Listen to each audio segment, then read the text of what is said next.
Fear of the dark.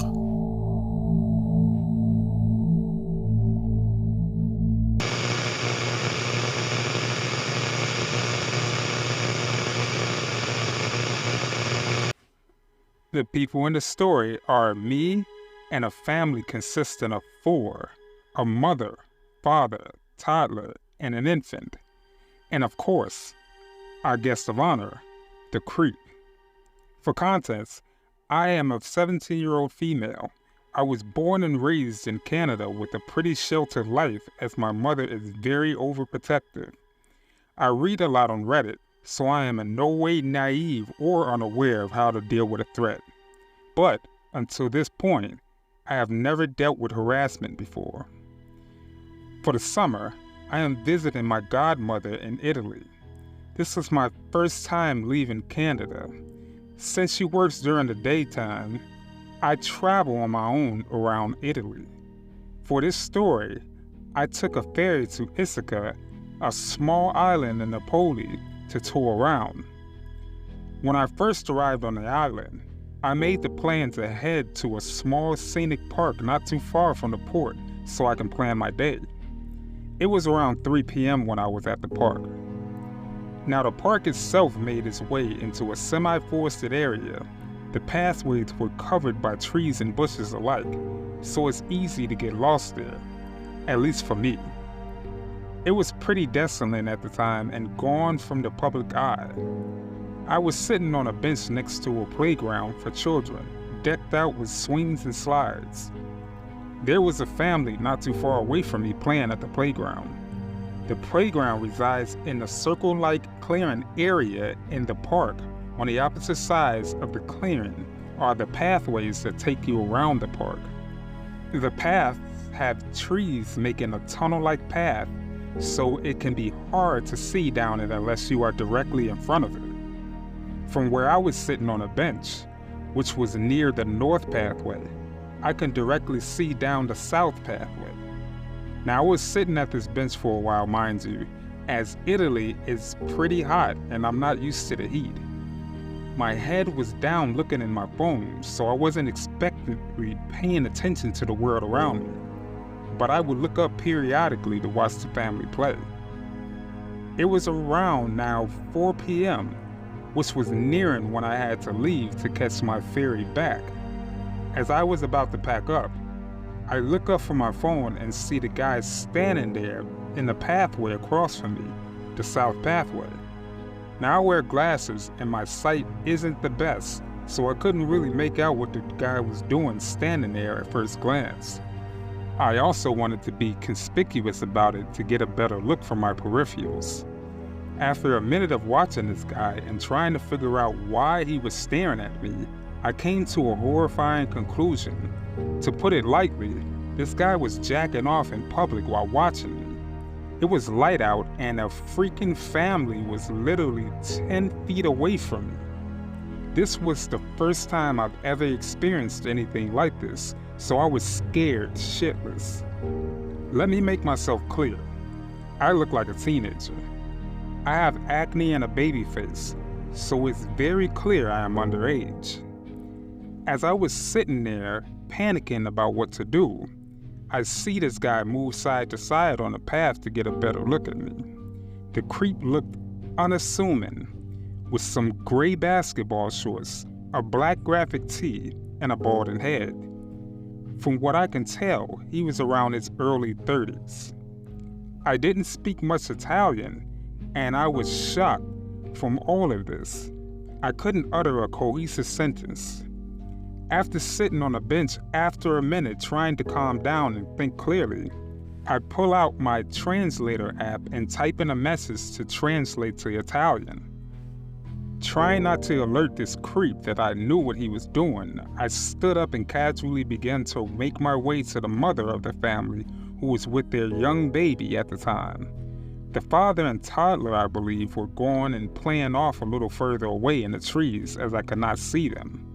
While shaken with nerves, I approached the mother and hold up my phone with the message on it without a word. Now from where the mother was, you could not see down the path. so she was none the wiser about this happening. Roughly, my translated message went along the line of, "Hello, sorry I do not speak much Italian, but I am in need of help. There is a creepy guy on the path over there watching me and I am scared." Now I know I probably should have made the situation more clear in the message, but I was freaking out and I didn't know how well my English would translate into Italian, so I kept it short. After the mother read the message, she got a concerned look on her face and asked me to show where the guy was. Now we walked like 5 feet over to the path and began to look for this damn guy, and he was gone. I assumed he saw me walking towards the mother. Thankfully, turns out the mother spoke a little English, so I was able to communicate roughly what the creep was doing. Since she was with the baby, she didn't go after the creep, but she was mad enough to attempt. She told me her husband would be back soon and he spoke better English than her. Once he came back, I re-explained what happened and asked if I can follow them out of the park to a public area so I would not be left alone and vulnerable. While they were packing up their belongings, I called my godmother and gave her a brief rundown of the situation and that I'll be making my way back to the ferry. Now, I would love to say this is where my tale ends without any more troubles, but sadly, this was not how it went down. After me and the family left the playground area, we made our way to the opposite path from where the creek was, where I assumed was the exit to the park and to the main road. While walking, the mother tried to comfort me, assuring that the guy wouldn't follow me as he left as soon as he got a clue that I caught on. I thought differently, as I could see this guy very clearly from where I was sitting and was not subtle about his staring.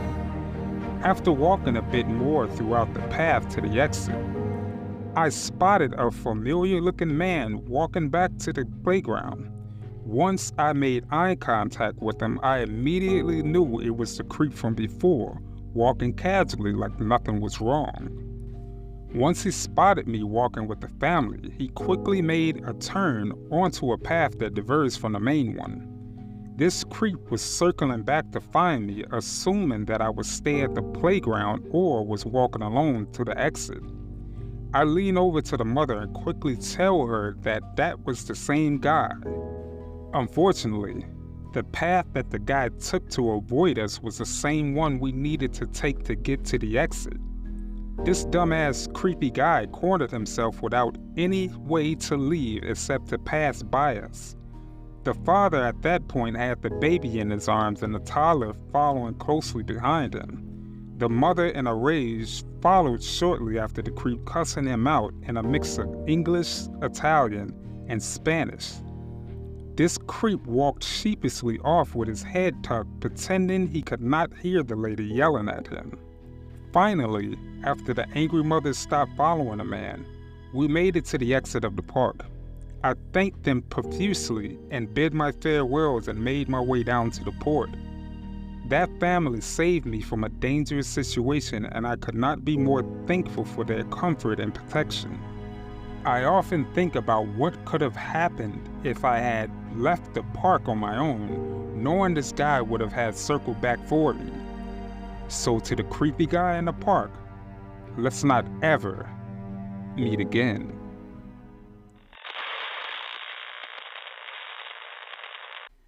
So I was in 9th grade at a really shitty school. The system there sucked, and it was located in a dangerous area of the city I lived in. I actually just remembered the story because it was such a usual thing to happen there that for me, it was just normal, so I forgot it. But looking back at it now, I realize it's not normal. So I was in PE class and we were running laps around the school on the sidewalk to stretch. I was with my friend group of 5 girls and we were walking behind as always because PE for us was talking about the school drama all period. We were walking and talking about the recent drama when a red truck slowed down beside us. It wasn't unusual every time we were walking outside of the school. a creepy man would slow down, so we didn't think of any of it being unusual, so we ignored him. We ended up seeing his truck 2 or 3 times more.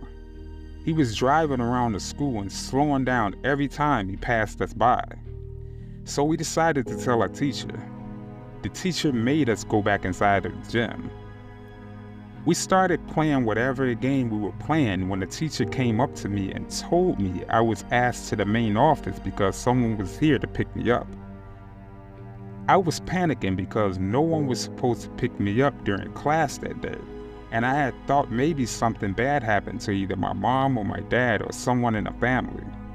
So I got changed into my normal clothes, grabbed my backpack, and rushed to the office. When I got there, the lady told me that there was a man waiting for me outside of the main doors.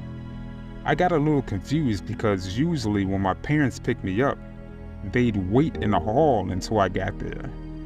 I took a look through the glass door and saw an old man. I had never seen this man before in my life. I quickly walked back to the office and told the lady that I didn't know him, and what she told me next froze me in my tracks.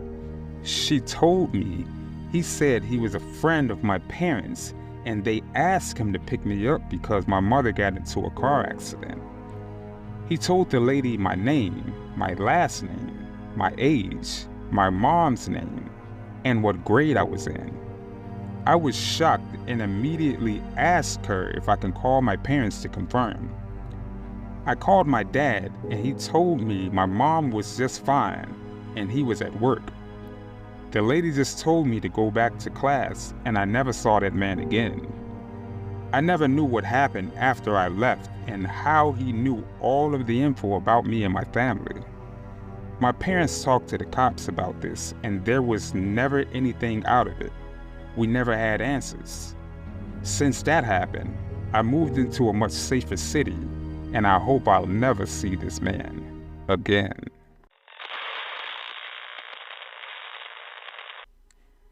My husband and I moved into a cool downtown loft in 1999 in San Diego's Gaslamp district.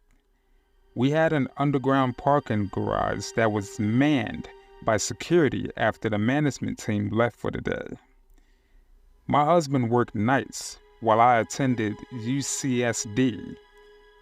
On New Year's Eve 1999, my good friend came to visit and we hit the parties. I had secured a spot for her in the visitors section and went down to meet her. The security guard on duty was a middle-aged man, and I have long since forgotten his name. He was always very nice, but there was something about him that bothered me that I didn't know why. When I met my friend at the gate, he came to speak to us and asked about our plans.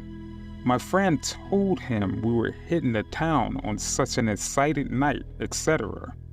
I didn't say anything until we got away from the building. For some reason, I said, "Shawnee, if anything ever happens to me, tell the police to check out that guy and not Cheyenne." She laughed and asked why, and I told her I just had a feeling about it. She reminded me of this later, and you will see why. A few weeks later, I saw him leaving a unit of my neighbor that I knew was out of town. I thought it was odd as he was the parking lot guard. When I mentioned it to another neighbor, she told me that the guards had the master key to the lofts in case of an emergency. My husband worked nights. The guard knows this, so I get a creepy feeling around him. We added a chain to the door and that made me feel a little bit better. Later that year, we are watching the news and the security guard's face pops up on the TV. I pay close attention. Turns out, he is one of the Aryan leaders from San Diego and he'd just been found guilty of some race-related crimes that would be sending him away for a long time. I lost it. Why? I am a black woman and my husband is white. I thought back to how every time he spoke to us, how conciliatory he was, how much he had asked how we were doing, how he would ask how my husband about his job, all the little things, seemingly innocuous questions he put to us, and it scared me to death. He'd had the key to my home. He had to have been bothered by our relationship, but he never showed it, except my sixth sense. I raced to the management office as soon as they opened the next day. One of my neighbors had beat me there. It was the guy whose unit I saw him exiting months before. He was threatening to sue management because he had told them months ago that the guy was an Aryan and that he was distributing hate leaflets to his son. He was divorced and the son stayed with him every other weekend. From the gist of his yelling, I discerned that management advised that they'd ask him, and the guard denied any knowledge of the pamphlets. His last words as he was leaving was that he was conferring with the lawyers since they did nothing at the time. Now, this guy was on the news for hate crimes committed. He was obviously an Aryan, and their lack of intervention had allowed him to influence a minor.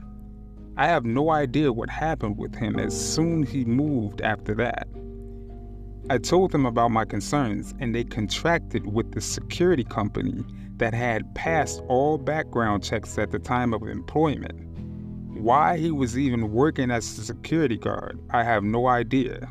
Although I've forgotten his name, I still clearly see his face when I think about him. I've tried looking him up on Google, but none of the search information I've used brings up his case. I've thought about looking it up at the courthouse. There must be some way, but then think, what's the point? He's in jail. Still, I hope. Good evening, everyone. This is Yuri K, and this is the end of the video. If you happen to like this content, please like and share amongst your friends and family.